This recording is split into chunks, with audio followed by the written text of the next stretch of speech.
Guys, this is the 2021 Toyota Mirai.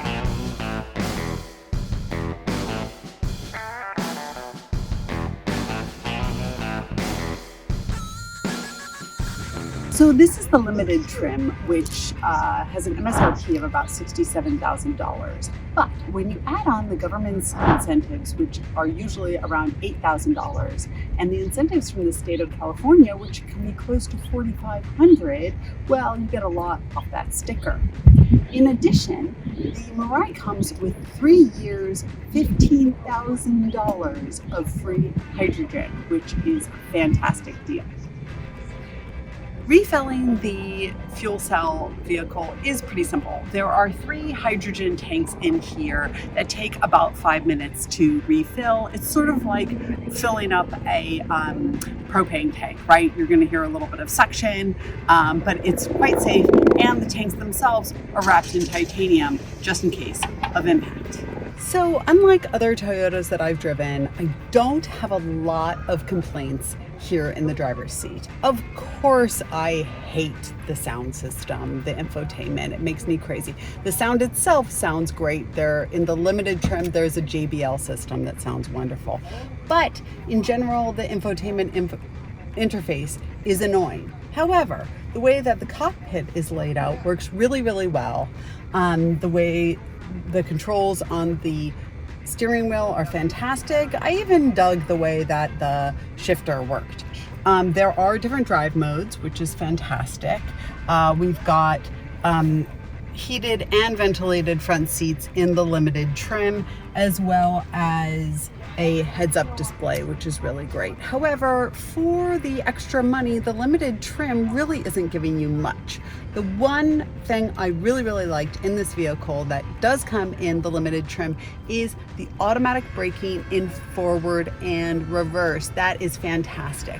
I know everybody talks a little bit about automatic braking, but what a lot of people don't realize is that having it in reverse is truly a lifesaver, particularly when it's paired with a blind spot monitor. So if you're backing out of your driveway and you can't see somebody coming, it can stop the vehicle before you get T-boned. Right on. Another one of the things that the limited trim has is the bird's eye view, which is essentially this. So watch the screen. It gives us an entire 360 view of what's happening around our vehicle, which is fantastic. And then it's gonna pull out and give me a full bird's eye view. That's just cool. The back seat of the Mirai is surprisingly comfortable. Listen, this is no Bentley. However, for a Toyota, it's surprisingly nice. There's fine headroom up here.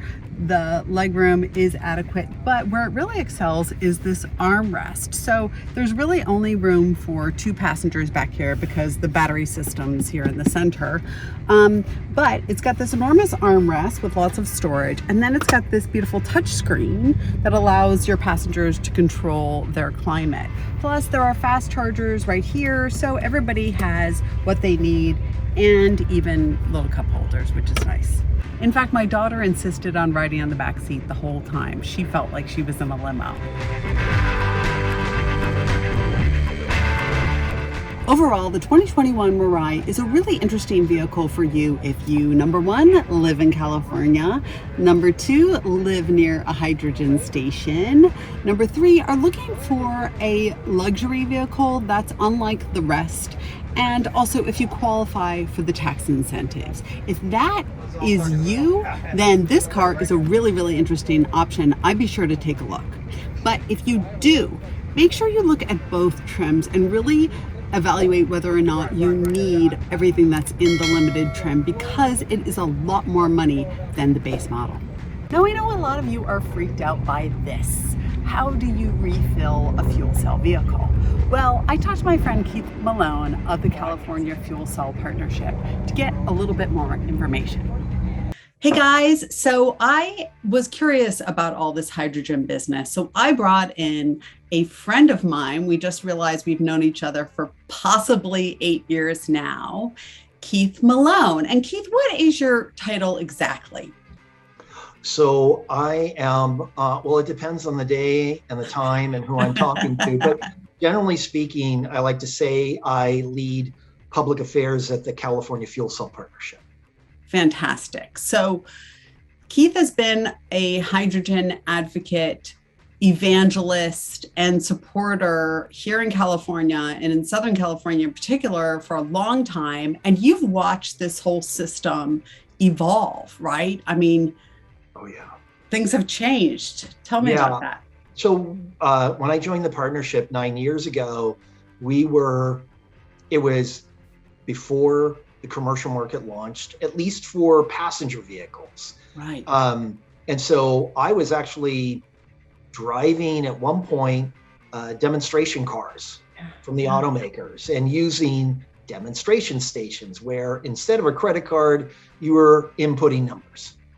I know that so here are the things that would worry me when charging a hydrogen vehicle. I think the word hydrogen and combustion, that immediately we all think there's going to be like Chernobyl at our gas station if we screw this up. Talk me through that and tell us why we shouldn't be scared, Keith. These cars had passed all the same safety tests as any other car around the globe, including armor-piercing bullet tests. Great. On the tanks. Okay. So I saw the titanium thing made me feel a little bit more comfortable because that is the question, right? When EVs get into an accident and we're not solid state yet, and when we're solid state, that'll be a different story. But right now, we're dealing with liquid ion, and that's a mess. So when a hydrogen vehicle gets into an accident, what happens? Well, usually in case of an accident, all the safety systems, it shuts down the tank. Okay. They close. The tanks, their resting state is closed. So they have to be turned on. So you turn it on. There's so many jokes. And then it allows for, and when you're fueling up, the pump and the car have to recognize connection for the fueling to take place. Okay. Infrared technology helps perform a number of functions. Great.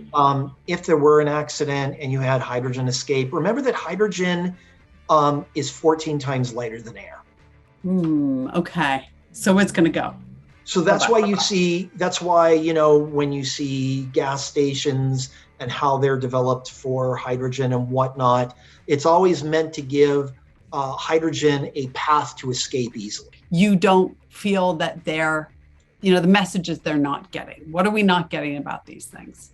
With consumers, just damn fun cars to drive.